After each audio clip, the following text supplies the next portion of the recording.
Ну вот, наконец мы покинули город Удачный, где закончились круглогодичные дороги на западе Якутии, и устремились на самый север. По самому северному зимнику Якутии, носящему название Анабар, протяженностью 1000 километров и ведущему в Юрунхая, самый северный поселок Якутии, да и всего Дальнего Востока. Первые 300 километров до Оленька зимник проходит по жуткой качке, и только потом выходит на лед Великого Анабара, несущего свои ледяные воды в Северный Ледовитый океан. Этот крас лежит здесь 2 года. Мы его проезжали в прошлом году. Его пытались хозяева вытащить в начале апреля. Но вот не смогли. Просто додербанили и все.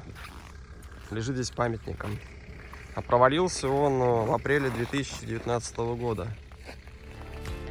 Если взглянуть на зимнюю карту Сибири, то она вся будто прострочена ледовыми дорогами, впадающими в Ледовитый океан, дорогами жизни. Мы продолжаем наше движение по зимнику Анабар. Так называется 1000-километровая дорога из Удачного через Оленек до самой северного жилой части этой Якутии, где расположен населенный пункт Юрунхая в Анабарском улусе, да? Проехали по зимнику где-то мы порядка 150 уже километров. На улице стоит потрясающая погода, мороз. Проверяем машины, проверяем, как себя ведет подвеска.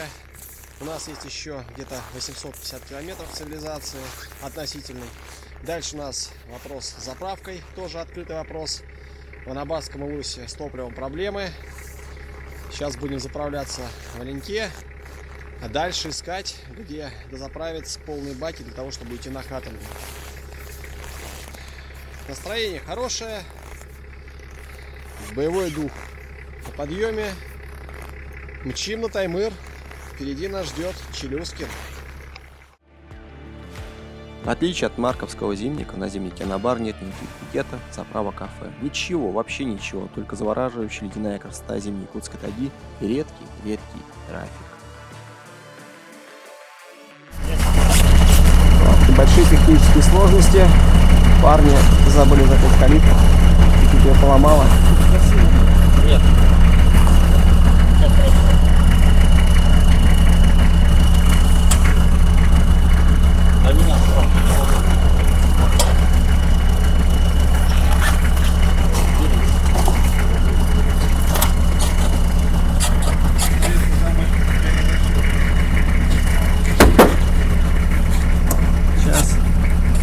Так вот чинят Тойоты в Якутии с ноги. Тойота. Управляй мечтой. О! Вот так вот. Мои где?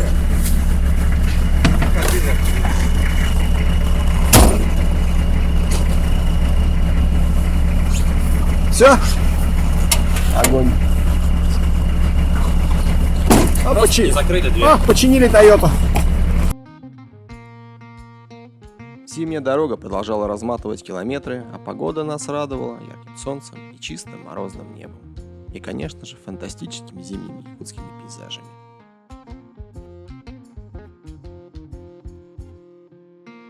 Мы неумолимо приближались к Оленьку, последнему оплоту цивилизации, перед финальным марш-броском до Юрунхая. В этой чайной в том году мы хотели попить чаю, она работала, а вот в этом нет, не работающая, закрыта. Туалет тут есть, стоянка вот там вот есть. Еще одна жертва зимника Анабарского давно стоит. Таких останков автомобилей здесь много.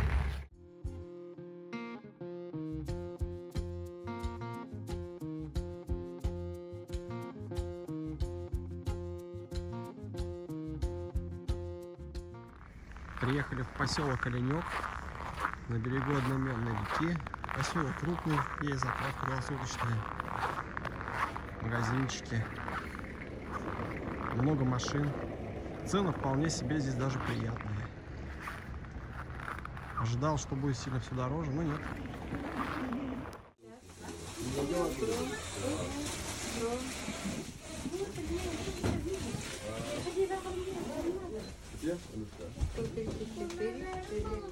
Основное население Оленька и Оленёкского-Инкийского национального района – это венки или тунгусы, примерно 75% из 4000 человек.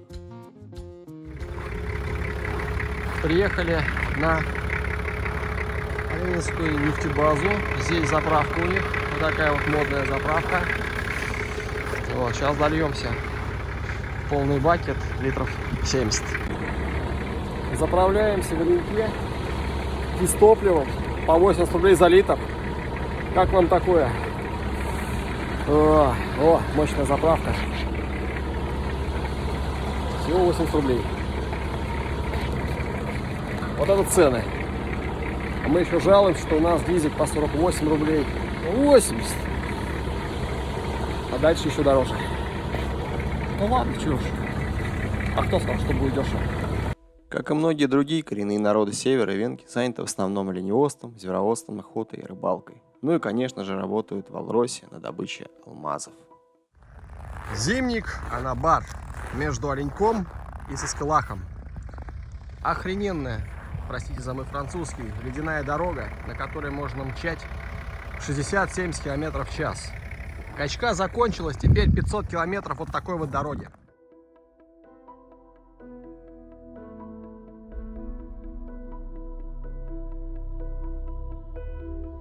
Путешествуя по Анабару, испытываешь какое-то невероятное эстетическое удовольствие. Река словно разрезает Анабарское плато, ограничив с одной стороны плато Путарана, а с другой – великой рекой Леной. По берегам Анабара постепенно стали появляться каменные станции, называемые анабарскими столбами, да каньонообразные долины рек и притоков.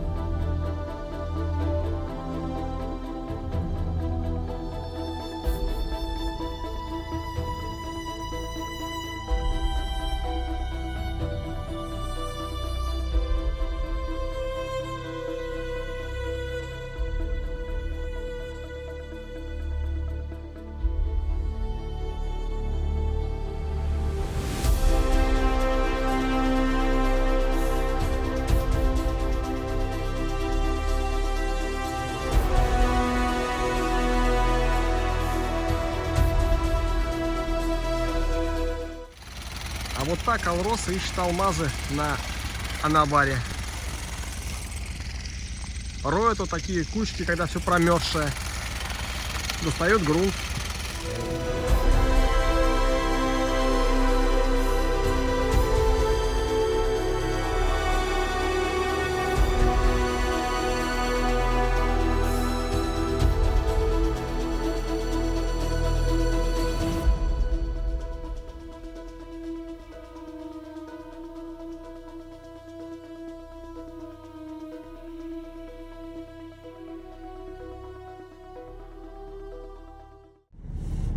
Добрались, значит, мы до Саскалаха, районный центр Анабарского улуса.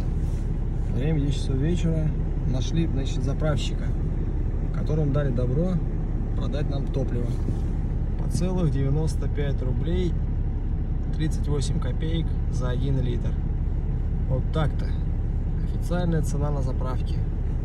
Вы еще продолжаете жаловаться на топливо по 48 рублей. Ну, приезжайте в Анабарский улус.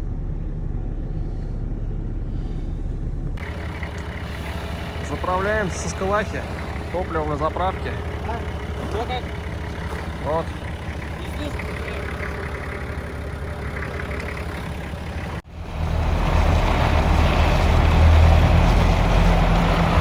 О, якутские лошади.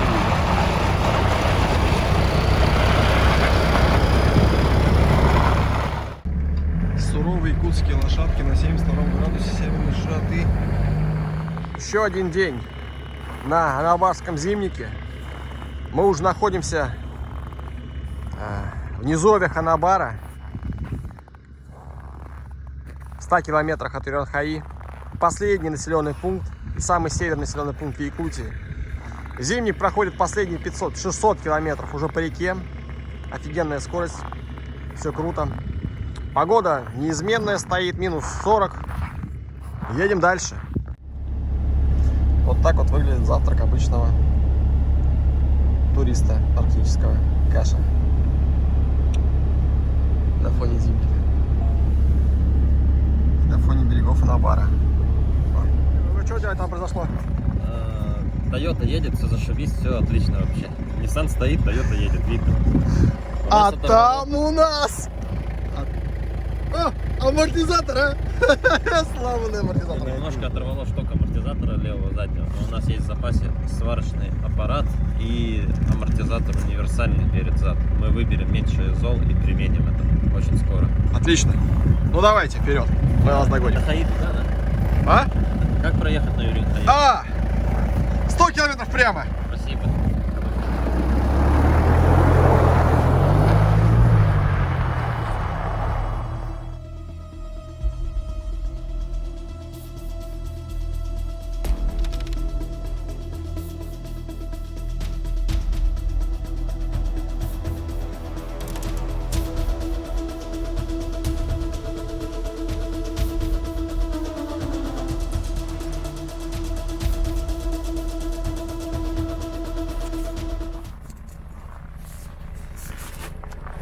Тут чинят Тойоту. Тойота сказала, что ей не нужны амортизаторы, но водитель так не считает. Хозяин считает, что все-таки амортизаторы Тойоте нужны. О. Всякие нужны. Амортизаторы всякие важны. Я бы Ну-ка. назвал это усиленный шток усиленного тачдога, но Подожди, ну-ка. усиливали и высив, в общем, ему. Да. Грейся, я убираю, сидуху сейчас доделаю. Опять параллельно. Опять секунд сидуху. Все параллельно. Настраивается прикор лед, монтируется амортизатор и чинится сидушка. 2 человека, 3 задачи. А почему? Потому что Toyota управляй мечтой. Игорь уже полежал под Тойотой. А хозяин-то лежал под ним? Нет, он сегодня освобожден от работы. Понятно. Приехали в Юрхая, самый северный населенный пункт Якутии. Здесь живут в основном долгами. Вот. Очень крутое место, очень приветливые люди. Сейчас мы заправились топливом, заходим, покупаем хлеб в магазине и едем дальше в тундру.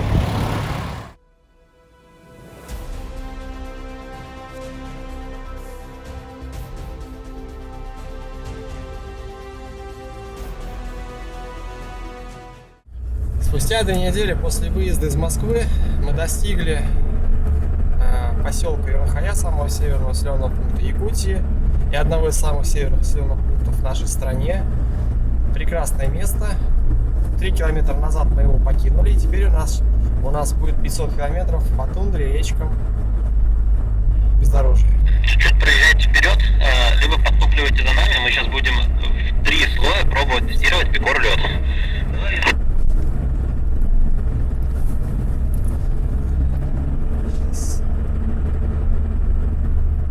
До Юрхай зимой можно добраться на обычном и даже не полноприводном автомобиле. Что мы и сделали, ни разу не подключив от Москвы передний мост. Но отсюда до Якутска, только вдумайтесь, 2800 километров. Теперь же зимники закончились, и дальше только бескрайняя снежная тундра. Хотя до океана на север чуть более 80 километров, но нам надо на запад, океан потом. До Хатанги еще 500 километров будет заметенный грузовой след, который местно называют Диким Зимником, и по которому ходят редкие КАМАЗы и Уралы с продуктами и товарами на Таймыр.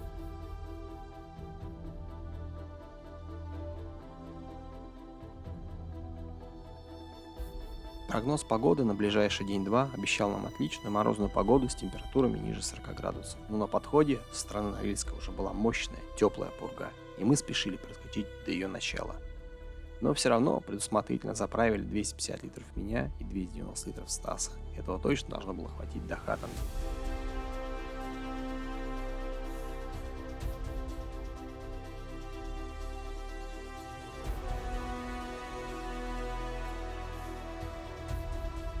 Вот, настало время рассказать, ребята, как добывается вода в тундре, да, это вот часть элемента быта. Значит, термопот. В термопот наливается воды на донышке, и после этого набивается снежком. Потом все дело включается, и у нас появляется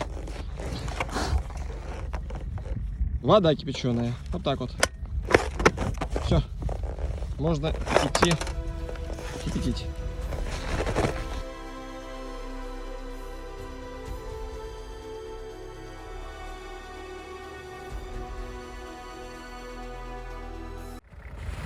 Первое утро после ухода в тундру. Стоим на реке. Прошли вчера 80 километров. До Хатанги нам остается где-то 420 еще. Снег разный. Где-то бетон, где-то глубокий. Наст есть. Погода хорошая. Погода хорошая будет до четверга. В четверг погода будет портиться.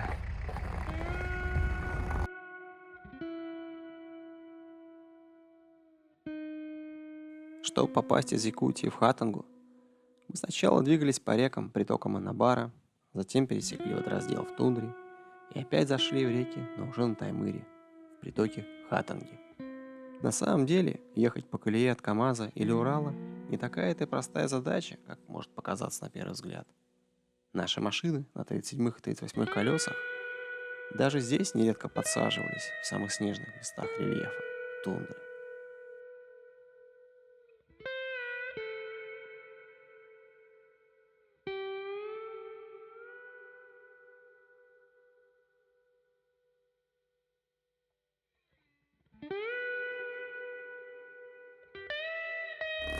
Многие в нашей стране даже представить не могут, что дорога в один из самых северных населенных пунктов нашей страны может быть вот такой вот.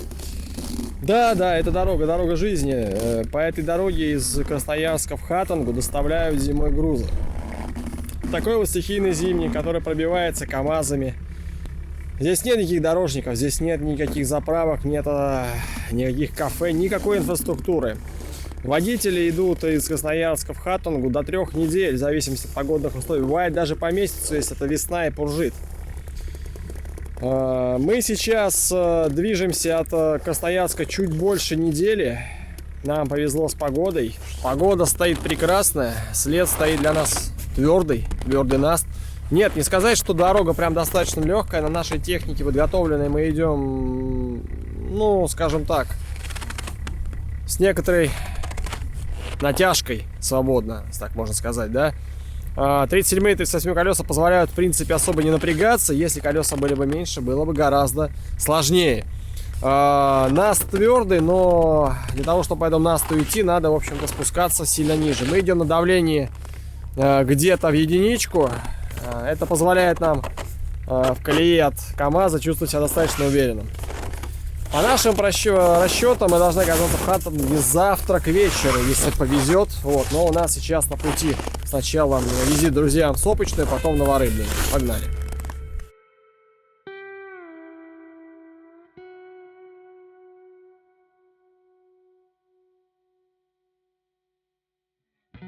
Как вы здесь оказались? Что вообще вы здесь делаете? Мы едем за солнцем. Видите? Да, поворачивает яркий свет. Да, и бежим. Как зайцы. Как лось через горящий лес. А Игорь что здесь забыл в этой тундре? Он потерял перчатку 2 недели назад в машине. Так как я не хочу нигде останавливаться, он не может ее найти. Пытается найти на ходу. Но вот как найдет, можно ехать домой.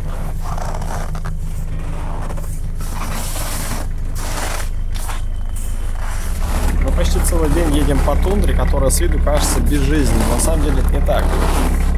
Вокруг нас окружают там вот какие-то сопки.